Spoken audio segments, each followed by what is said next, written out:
did is just hit live. Can you guys scoot a little closer? Is that enough? Mm-hmm. Okay. Do you have it?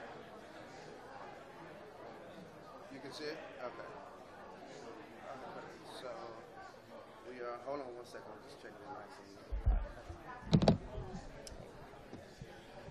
Would I use it to press this or anything? Nope. Give me 1 second, I'll take care of that. Okay.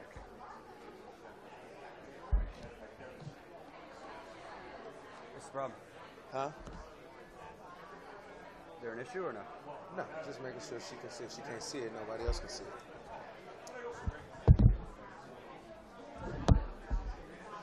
You got her on the phone? Yeah, I have to ask her. Hello? Can you live tweet some of this interview? I think you're going to like what this guy has to say. Excuse me. He's a professor that's introducing a social bill of rights. And it's like Sorry, my eyes open. You have a Twitter handle? Yes, at RD Winfield. At RD Winfield. I have a website, richarddeanwinfield.com. Facebook page. He looks like Doc Brown from Back to the Future. Can you give me a mic check? Cool. Okay. Testing. 1, 2, 3.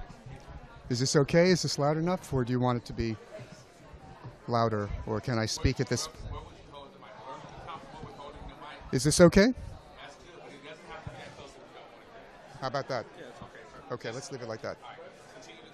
Okay, I'm going to be speaking about my campaign for a new social bill of rights, and I hope this will get a good hearing. Okay? Sure. Yeah. 1 2 1 2 5 4 5 4 1 2 1 2 5 4 5 4. Thank you.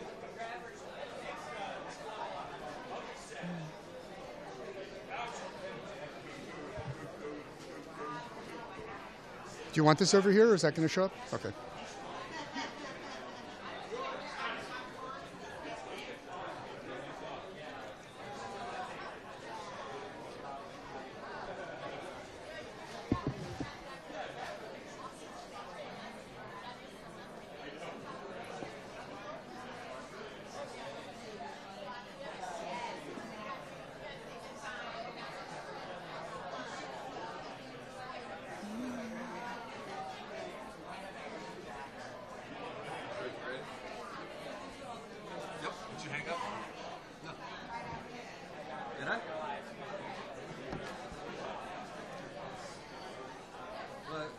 What an asshole I am.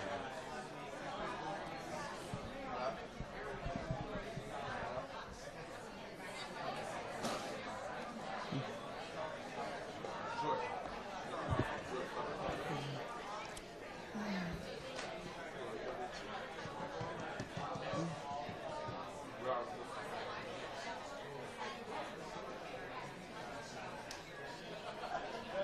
Hey, it's Jordan with the Young Turks, TYT Politics, day 2 of Netroots Nation here in Atlanta, Georgia.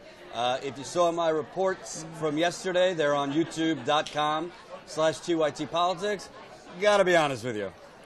I think Ty, myself, the Young Turks might be the progressive rebels breaking up this establishment party. Not saying they're bad people here, but it's a little more establishment than my heart can take. We'll get into that later. If you want more of a recap on kind of me setting the scene of this conference, I did a video that's up on the channel now. This conference has been going on for 11 years. It's had such progressive stalwarts as Debbie Wasserman Schultz speak, Nancy Pelosi, Howard Dean, the usual suspects who claim they're progressive but not so sure. However, Elizabeth Warren is speaking this year. I got my qualms with her, but overall, I would take her over Donald Trump any day of the week. Al Gore is speaking as well. Keith Ellison is speaking today. And there are some progressive groups here, so it's kind of a mixed bag. But we are bringing the capital P progressivism to you, whether they like it or not. I'm here with Professor Richard Dean Winfield. We spoke yesterday a little bit.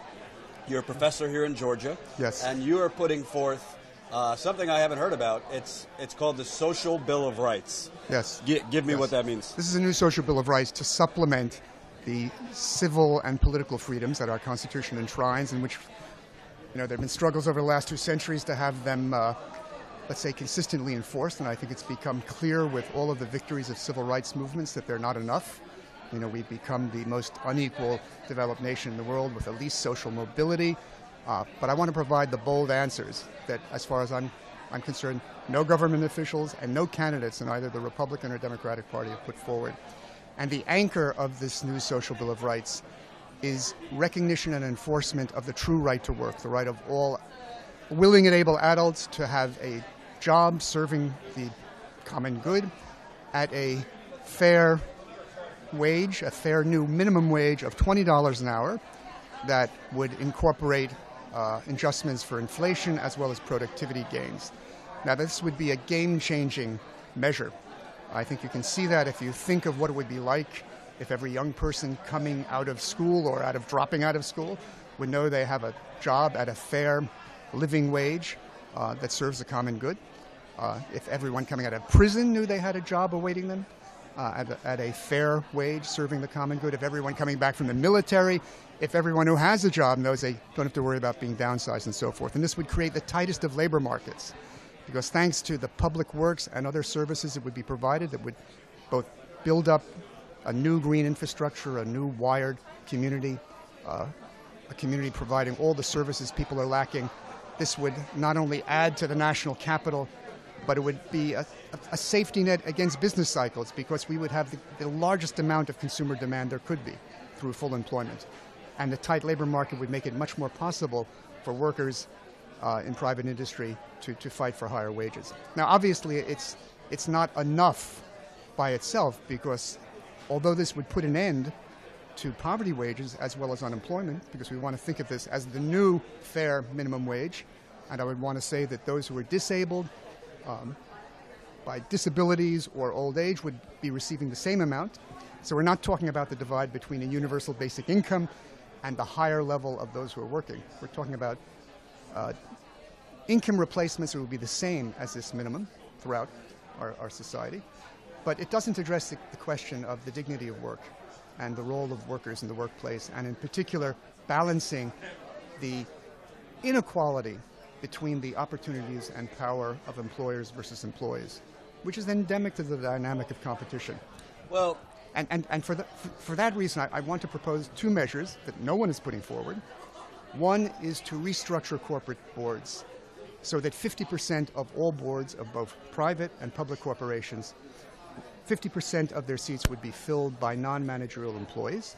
This would completely transform the dynamic of how corporations manage the future of an enterprise, what kind of wage levels they give to CEOs, how they deal with automation, how they deal with any kind of outsourcing, how they deal with the environment, how they dealing with the political sphere. On the other hand, we also have to do something that in this age of the greatest disempowerment of employees, where union membership is down to 6% in the private sector, we need to mandate by law that all employees of multiple workers, including not only full-time but part-timers and freelancers, the gig economy, that such employers must be compelled to engage in collective bargaining with the elected representatives of their employees. So we have, in effect, universal employee empowerment. And this, too, I think, is an important measure.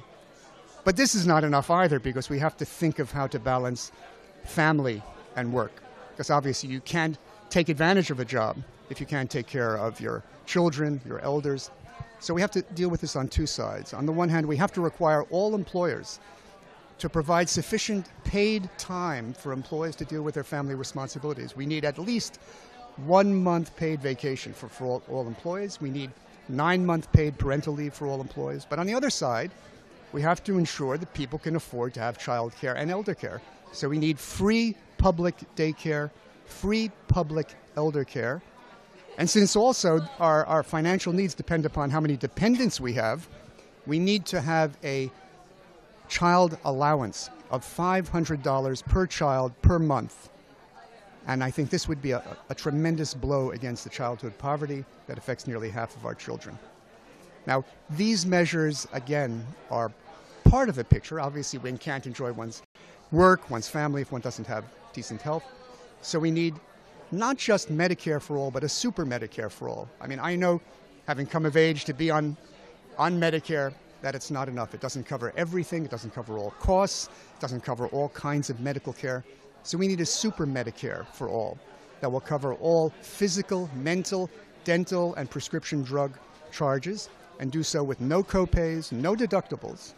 And this, like all other measures that serve the common good, should be paid for predominantly by highly graduated wealth taxes that shift the burden of taxation on all those trillions of dollars that are sitting unused in the hands of the most affluent individuals. And this would be something very important, not only in extending purchase power throughout the economy, but also allowing the economy to grow much more successfully than it has. And damn, this guy makes Bernie Sanders sound like an establishment shill. Go on. Let me add one other important feature. I mean, we also have to deal with affordable housing, and that's a pretty complicated issue. But one thing I want to throw out there is that we have to have an airtight moratorium on evictions and foreclosures by having mandatory rescheduling of payments and a publicly supported insurance scheme that will pay what individuals cannot pay to their landlords and banks to tie them over until they can get through that. But for all of these rights, you can't enjoy these rights unless you can legally defend them. And although our Constitution gives us the right to have legal representation in criminal cases, the way it's done is certainly not fair and equal, because public defenders have huge caseloads, they don't have adequate resources to do investigations, they're not a dream team, as committed and good as they may be, and court-appointed lawyers are also not necessarily going to make that case their priority. So we need to give everyone equal access to legal representation, and not only in criminal but in civil cases. So we have a single-payer legal care for all, where the government will negotiate with all lawyers to set fees, just as one would do so in a public health system, single-payer public health system, and one could go to any lawyer one wanted.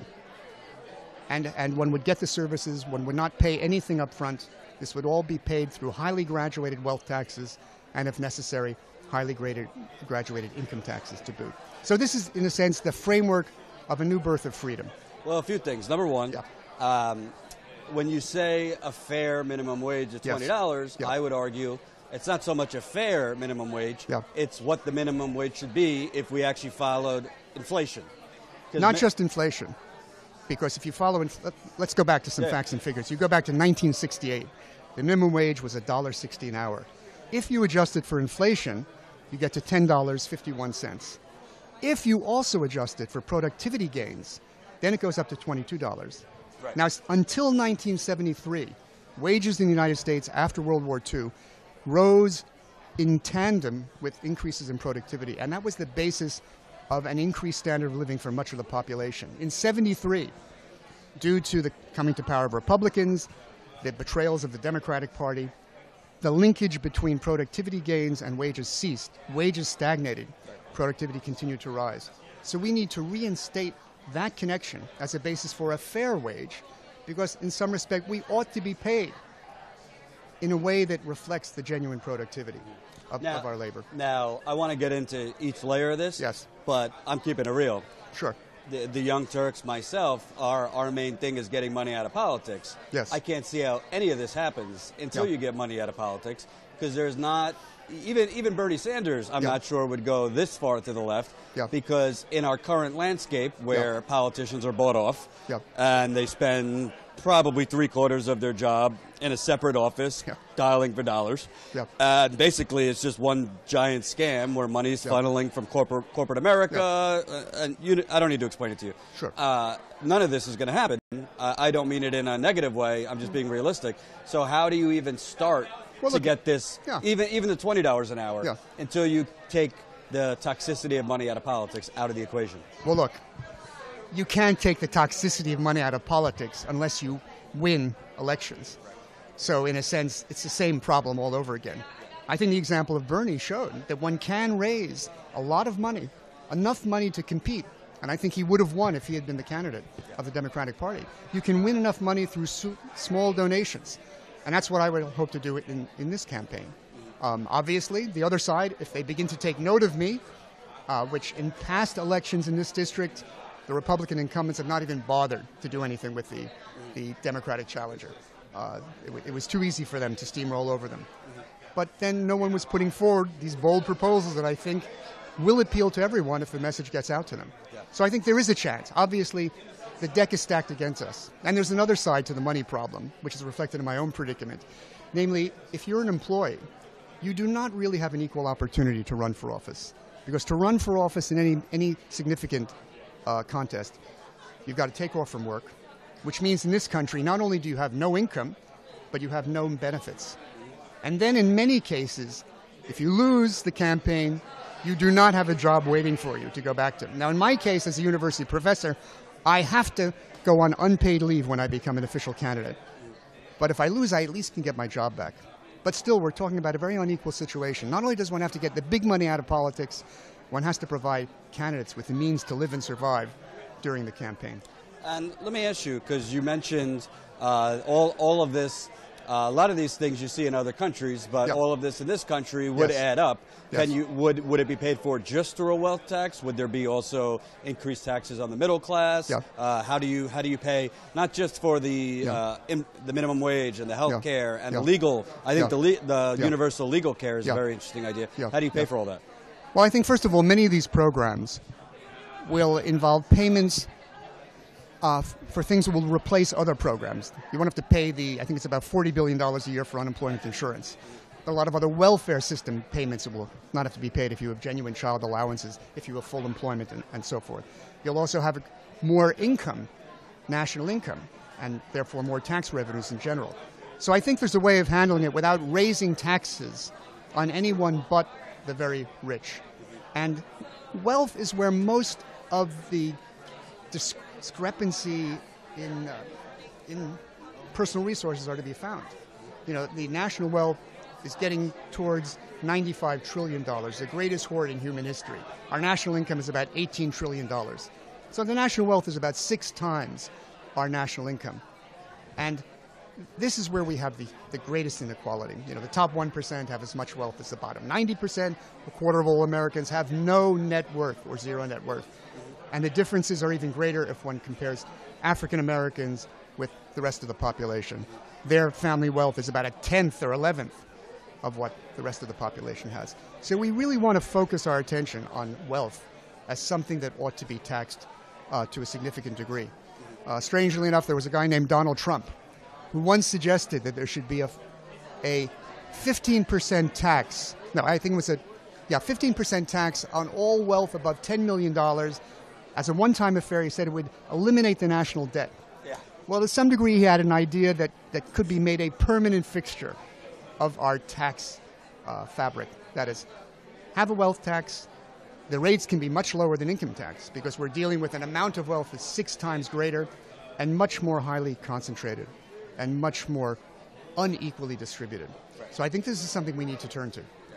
And Ty, pay attention if there's comments or questions. So okay. I want to get to an element of this that I think is important, because there's been this total scam in the United States of America, basically since the mid-'70s, early 80s, trickle-down economics, right? Sure. We just saw it in Kansas on steroids, the governor there, all sorts of tax breaks to corporations, his donors. They cut teachers, firefighters, police, infrastructure, you name it, and the state of Kansas, God bless you, is in the shitter. But there's been this ideology by Republicans and, frankly, a lot of neoliberals that if we just give money to the job creators, if we just give money to the people that will invest it back in starting businesses and yada, yada, yada, it'll all trickle down. Obviously, that's bullshit. So this, $20 an hour, you're talking about alleviating a lot of the struggles for child care and other things like that. This, to me, would create an immediate large-scale stimulus into the economy, just not a stimulus for people already doing incredibly well. Because they're just sitting on wealth that they do not throw back into the economy, because how can they possibly spend it? How many golden toilet seats can Donald Trump sit on? Right? It's just sitting there unused, and that's why there's a direct connection between the increasing inequality of wealth in the United States and the decrease in the growth of the economy. Because the growth of the economy has fallen to half of what it was back in the time from 45 to 73, when wage levels went up in connection with productivity levels, which ensured that there was not this incredible growing inequality of wealth that happened when all the added wealth that was produced went not to employees, but to those on the top. And who are the real job creators? It's not those who are profit seekers. I mean, they're concerned with maximizing their profit, which may involve destroying jobs, putting jobs elsewhere, or just sitting on cash because there's no effective demand to produce added goods and services. So what does one do with the funds? One buys back stock in one's corporation to increase the value of one's portfolio. One engages in mergers and acquisitions, none of which involves job creation. The entrepreneurs are not the job creators. We, employees, are the true job creators because we spend most of our wealth. We spend a much greater portion of our wealth, which means we are throwing things back in the economy, providing effective demand, which is precisely which adds to drive to expansion of production of goods and services and growing employment. And we're also the real risk takers because anyone who is an entrepreneur may indeed fail. But if they fail, where are they? They're where we are, where we have to get a job to make ends meet. And if we're unable to find work, we don't have anything to fall back on that's adequate. I'm not even going to bother with the Republicans. We know that they'll just call you a communist, and he wants to give everybody. I'm the redeemer of capitalism. Yes. Conservatives give capitalism a bad name. Yes. But, let's talk about where we are. Frankly, I think this is a conference generally tilted more towards the establishment Democratic Party. There's some progressive aspects, but overall it's establishment. But, Chuck Schumer, for example, just put forth a better deal. He did an op-ed in the New York Times. Sure. I read it. I looked at the policies. It seems like a lot of poll-tested. It's kind of like if you have a plate in front of you, let's not focus on the main meal. Let's just tinker around the edges. There was the minimum wage of $15 an hour. I don't even think that's enough. All the usual talking points about better training, which amounts to really nothing. If there's no job guarantee, what's the point of training? Right. No mention of labor unions. Of course, the Democratic Party, the FDR party, was built on labor unions. So it seems like, how could you even start to make cracks in this if you don't have a Democratic Party fighting for anywhere close to what you're talking about? Well, listen, the future of the Democratic Party is up for grabs. In a state like Georgia, the party organization is extremely weak. And what the party stands for depends upon what candidates are going to stand for. So in undertaking a race in my district, which I hope to make official in January, I'm going to determine what the party stands for, at least provided I win the primary. And that's what every candidate can do. And given that we have a primary system, we're not in a parliamentary system where the top brass of the party can decide lists of candidates and decide who's going to be fighting in the name of the party. The party program really doesn't amount to anything. It's what candidates are going to stand for. And we have a chance to break through, the phony solutions of both Republicans and moderate Democrats. And it's interesting to me. I had a little debate yesterday with LaToya. What was the last name? LaToya Jones. She ran for DNC vice chair. Nice woman. I just don't agree with her. And she was saying, no. On all these local and state races, you have to have a different message depending on where your community and yada yada. And my set is yes, on certain issues, sure. But on the economic issues, if you go out and you talk to the most red conservatives, but you speak in their language and you say, you know how you're having trouble sending your kids to college? This might help that. You know how you're having trouble, putting food on the table consistently? Who does not want a job guarantee? Right. Who does not want to have some respect and dignity at work and have some say in the workings of the workplace? Right? So do you think what you're proposing can cross party lines? Yes, definitely. And I think it does have a universal appeal.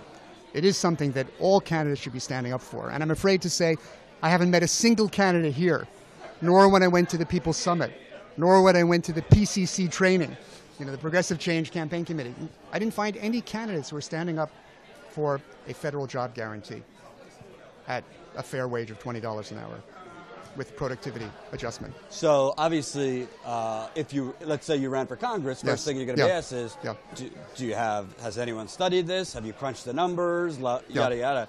What would you say to that? Well, first of all, there's this huge historical experience which took place 70 years ago, starting in 1935, when FDR and the New Deal set up the WPA, the Works Progress Administration, the CCC, Civilian Construction Conservation Corps, et cetera, where they, as an emergency measure, created jobs doing all sorts of things for the public infrastructure, providing all sorts of services to people, providing all sorts of artistic productions for people. And they put 8.5 million people to work at a time when there were only 125 million people in this country, when the gross national product was only 6% of what it is now, and when the country was in its worst economic crisis in its history.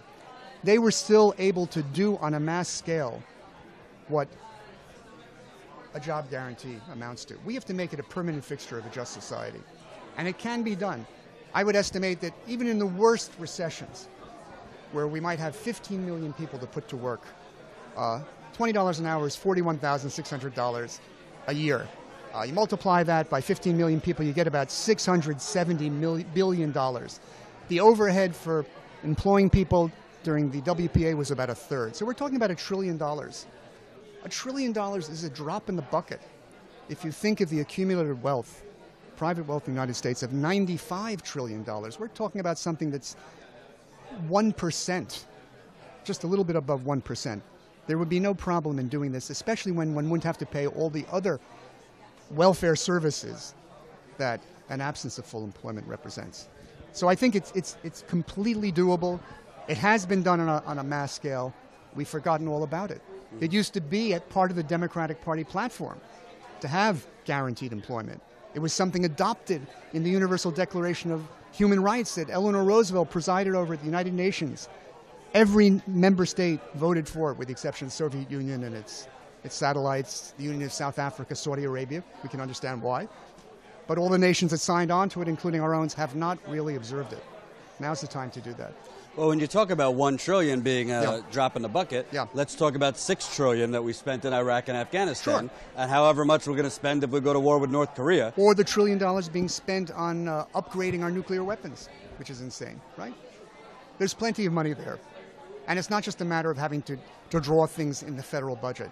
There's all this private wealth sitting unused, which if we draw it, it now gets into the economy. There's a multiplier effect. This is going to grow the pie, not diminish it. But also, let's just talk about, I mean, this doesn't cover everything you're talking about, but the ongoing corporate welfare in this country. Sure. I mean, I'm writing a book. One chapter is basically about how the corporate media welfare complex. You got General Electric didn't pay taxes for years. Now Trump is creating jobs at factories by basically having these companies not pay any taxes, which we end up paying because they're not paying those taxes. It's called socialism for the rich. Now, by the way, you know, one could even forget entirely about corporate taxes, because if we focus on taxation of private individuals and their wealth, and not only their wealth in the United States, but their worldwide wealth, then we deal with the problem without having to impose any kind of toll on business itself, especially given that the ownership of business can take many different forms. And what would be your target, upper income tax bracket? I mean, I think, you know, in terms of a wealth tax, it would not have to begin until we're talking about people who have a wealth of several $1 million, and then up from there. Because remember, the top 1% have as much wealth as the bottom 90%. So we're talking about $45 trillion in the top 1% that's there to be tapped.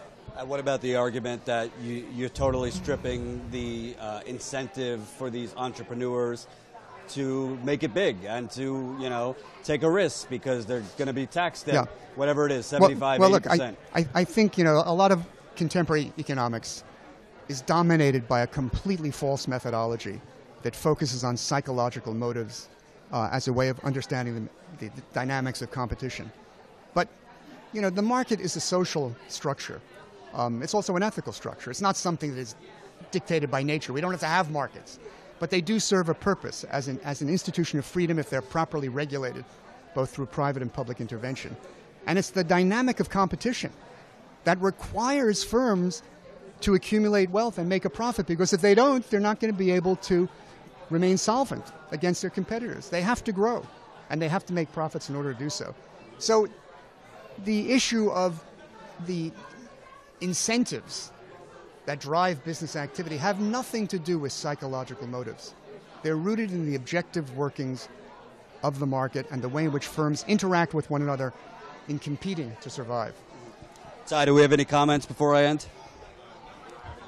Only question I keep getting is, Yeah. Guy sounds good. Who is he? Yeah, Richard Dean Winfield, He's a professor at the University of Georgia. University of Georgia, of philosophy. And I plan to run in the 10th district, congressional district of Georgia. So, And the incumbent, by the way, is a former radio evangelist, really? extremely conservative. And it's a very conservative district. I Yes, would he assume. ran unopposed last election. And the last time he ran opposed by a Democratic candidate, the candidate of the Democrats got no more than 33% of the vote. And I assume he was a milquetoast neoliberal. Well, I wouldn't say, you mean the Democrat? I wouldn't say neoliberal. I mean, he was a liberal. He was African American. His predecessor before that was a young white law student. I mean, they were, I wouldn't say neoliberal, but they're not offering what I have to offer. Right. Right. Let's put it And that way. you think in a conservative district like that, we spoke about this, but Yeah. you're talking about Georgia. Yes. Pretty red. Yes. How do you really go about sending that message? Yeah. Because Yeah. in a place like Georgia, Yeah. they are kind of trained and Sure. psychologically, Yeah. tax cuts, Yeah. tax cuts. Yeah. I mean, the problem getting out to the Republican majority is the fact that the whole media market is very shrunken. There's no local TV news that covers the area. There are no local print media anymore that have any sizable news operations. So I think if I'm going to get beyond, the choir of Democrats with whom I can easily meet, African Americans who I can more easily meet than the non-African majority, I really hope that I can get some attention beyond the district and somehow get on the general national public political arena. And after all, I'm doing this because I want to affect the debate of political discourse in this country at large and have something to say about what's going to happen to the Democratic Party in this hour of its greatest weakness. And where can people find out more about you? They can go to my website, richarddeanwinfield.com. That's D-I-E-N. Also my Facebook page, Richard Dean Winfield, and my YouTube channel, Richard Dean Winfield. Well, if this gentleman is running, TYT Politics will cover it because I'm in. I like what he's saying. I think we need more bold, capital B, progressives running. I got to tell you, I don't know if he would have won, but would you rather John Ossoff running, the anti-Trump candidacy in a special election, or someone calling for $20 minimum wage, universal legal care, health care, and a lot of different services that every other country provides, but the United Corporations of America, because that's what we are. Thank you. Thanks a lot. Yeah. Bye. Yeah, let me get your contact info.